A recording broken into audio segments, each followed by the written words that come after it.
देख रहे हैं नेटवर्क 33 राजकुमार के साथ। तो चलिए बढ़ते हैं आज की कहानी की ओर। उस शाम हमारी बस के इंजन में आग लगने के चलते सभी मुसाफिरों को बीच रास्ते में ही उतरना पड़ा, क्योंकि बस जिस जगह पर खराब हुई थी वो एक जंगल का एरिया था।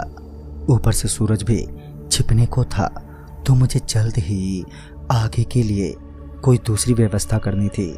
मगर उस हाईवे से जो भी गाड़ियां गुजर रही थी उनमें से एक भी मदद करने को तैयार नहीं थी। धीरे धीरे सूरज छिप गया और वहां पर काफी अंधेरा हो गया। साथ ही बहुत से मुसाफिर पैदल ही निकल चुके थे। अब वहां पर बस ड्राइवर और कंडक्टर समेत 4 लोग ही बचे थे। अब तक बस के इंजन की आग ठंडी पड़ गई थी, तो वहीं मेरे पेट की आग अब भड़क चुकी थी। मतलब कि अब मुझे काफी जोरों की भूख लग रही थी। उस समय कुछ किया भी नहीं जा सकता था।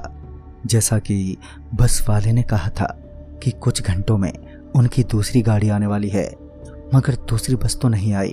पर अब रात इतनी हो चुकी थी कि बाहर देखते ही काफी डर लग रहा था। ऊपर से हल्की हल्की ठंड भी लगने लगी थी। मैंने बस वाले से पूछा भी, अरे भाई साहब, पूरी रात क्या बस में ही बितानी पड़ेगी? तो इस पर बस वाला बोला, अब भाई साहब हम कर भी क्या सकते हैं?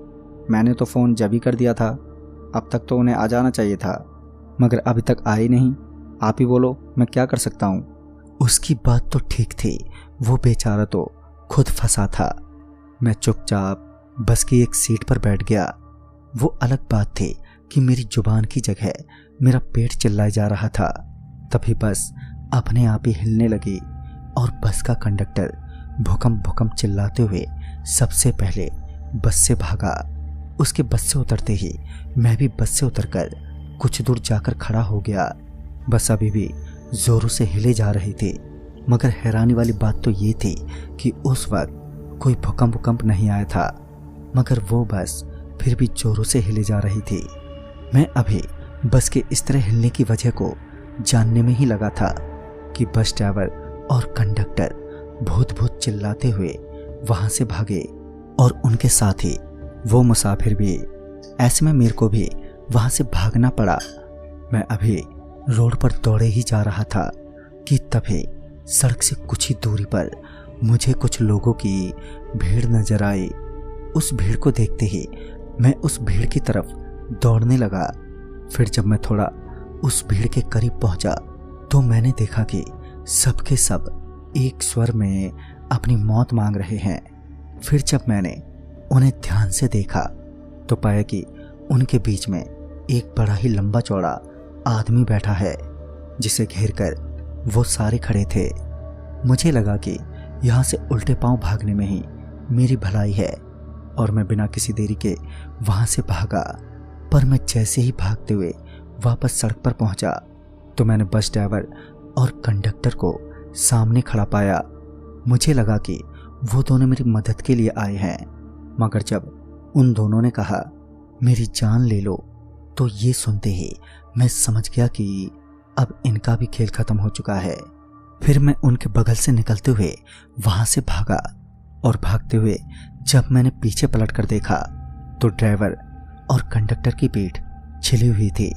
उनके अंदरूनी अंग साफ साफ झलक रहे थे। मैं बिना रुके वहां से भागता रहा, और जब भागते भागते मेरी सांसें फूलने लगी तो मैं रुका। और मैं अभी रुका ही था कि मेरी नजरें उस मुसाफिर की लाश पर गई जो सड़क के बीचों बीच पड़ी थी। मुझे उस वक्त सिर्फ एक ही बात सूझी, जो थी भागो वहां से और भागते रहो। मैं किसी तरह भागते हुए एक बस स्टॉप पर पहुंचा, जहां पर कुछ लोग लेटे हुए थे। मैं भी उनके बीच जाकर आराम से बैठ गया, और सुबह हुई तो उन्हीं में से एक आदमी ने बताया कि उस रास्ते पर जो भी अमावस की रात को 1 बजे के करीब गुजरता है तो वो अपनी मौत मांगता है उस हैवान से जो काली दुनिया का राजा है। तो दोस्तों, इस कहानी में बस इतना ही। तब तक के लिए बाय एंड टेक केयर।